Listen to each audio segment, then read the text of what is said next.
ever since that election, the special election where Republicans got their asses kicked all across the country, affordability has been the one word that Donald Trump is very upset about. So, in order to try and make that any kind of way a reality, this is his idea for making things more affordable. I think we are doing phenomenally well. This is the greatest economy we've ever had. Their talking points, oh, costs are high, costs are high. By the way, the only thing is beef. Beef. Coffee. Is a little high because the ranchers are doing great. Coffee, we're going to lower some tariffs. We're going to have some coffee come in. We're going to take care of all this stuff very quickly, very easily. It's surgical. It's beautiful to watch. But our costs are way lower. It's surgical and it's beautiful. Scott Besson also talked about how they're going to pull back on these types of things. It's tough to do a lot of specific things, but I can tell you, Brian, you're going to see some substantial announcements over the next couple of days in terms of things we don't grow here in the United States. Coffee being one of them, bananas, other fruits, things like that. So that will bring the prices down very quickly. We mentioned that before. And even when they mentioned it, and he's talking about pulling back on tariffs to make things more affordable, they didn't think enough people would then hear that sentence and say, so that must mean tariffs make things less affordable. Tariffs increase the costs of things. Because in order to lower the cost of things, if you're pulling back tariffs, that sounds like a direct result of, tariffs. Those things that you said were amazing and no one else understands the same way that he does. I remember he said all that stuff. And then even after he says it, he's like, who cares? I'm talking to dummies. So here's more of this propaganda and this push. Nick Sortor, he's the one that's celebrating this. Breaking, he says, President Trump has just signed an executive order eliminating tariffs on beef, coffee, and tropical fruits. This is an effort to bring down food prices in America as voters voice concerns about affordability. Keep focusing on affordability, 47.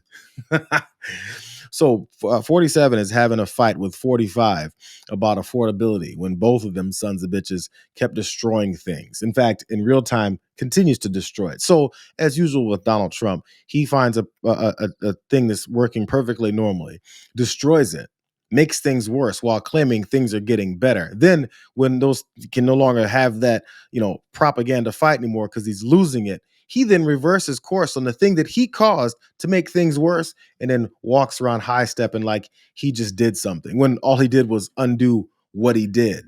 This is another one of those industries and people in his administration, being Scott Besson, that continues to push this whole thing as it's someone else's fault, despite the fact we just saw where these cost hikes are originating from. Maria, the beef market is a very specialized market. It goes in long cycles, and this is the perfect storm. Again, something we inherited, and there's also, because of the mass immigration, a disease that we've been rid of in North America, made its way up through South America. As these migrants, they brought some of their cattle with them. So part of the problem is we've had to shut the border to Mexican beef because of this disease called the screwworm. So we're not going to let that get into our supply chain. And again, I don't want to focus on one product. It's a very important product, and we are laser focused on this issue. What the fuck is Scott Besson talking about?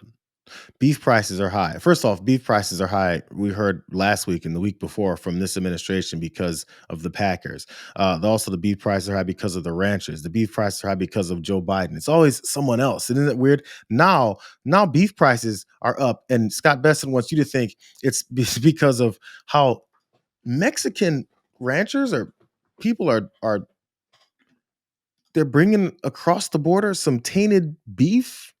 They're shipping, or they're walking, or maybe they're doing this, because I saw this as the answer to Scott Besson's idea of how tainted beef are coming to America.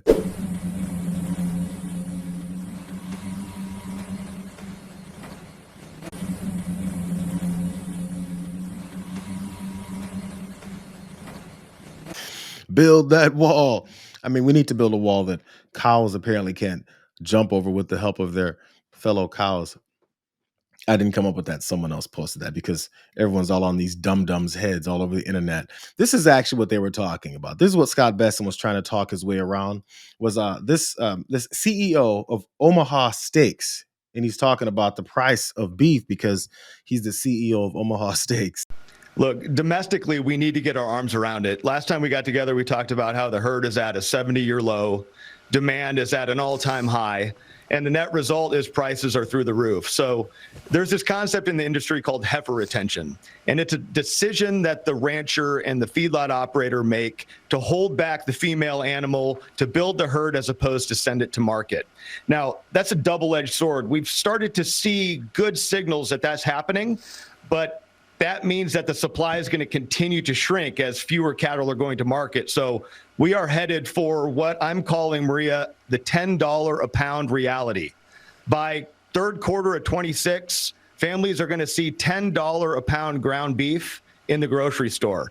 So we're in for a bit of a haul here. I don't believe we'll see price come down in any meaningful way until sometime in 2027. Well, that's a problem. $10 beef. Hey, pretty soon, by the time, ground beef is going to be the same cost as like filet mignon type of steaks or something. It's just going to become the new reality. It's how these things work. Again, we've always seen price hikes go up for whatever reason, whatever the Democratic president or Democratic reasons or Republican issues or anything, just in general, price hikes from companies that want to make more money because, there's enough demand for it. Once prices go up, it's really hard for suddenly the price of something to drop down when it's been normalized as that price.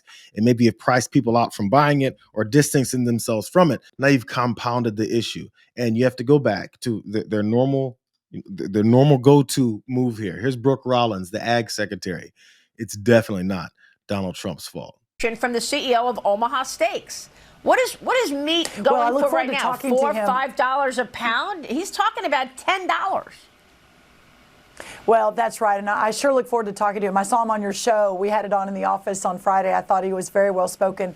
I do believe, though, that his forecast is not going to be correct. Of course, no one knows really. But the idea that we won't get prices down until 2027, I think there are a couple of important factors here, Maria. The first is this, that we are suffering from the last administration's literal war on cattle.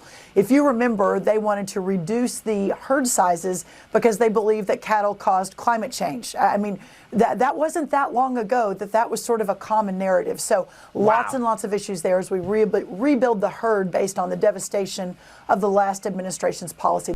It's always someone else's fault. I'm just saying, I remember last I checked, there wasn't, by the way, Maria brought home $4 to $5 a pound. I wish I could find it.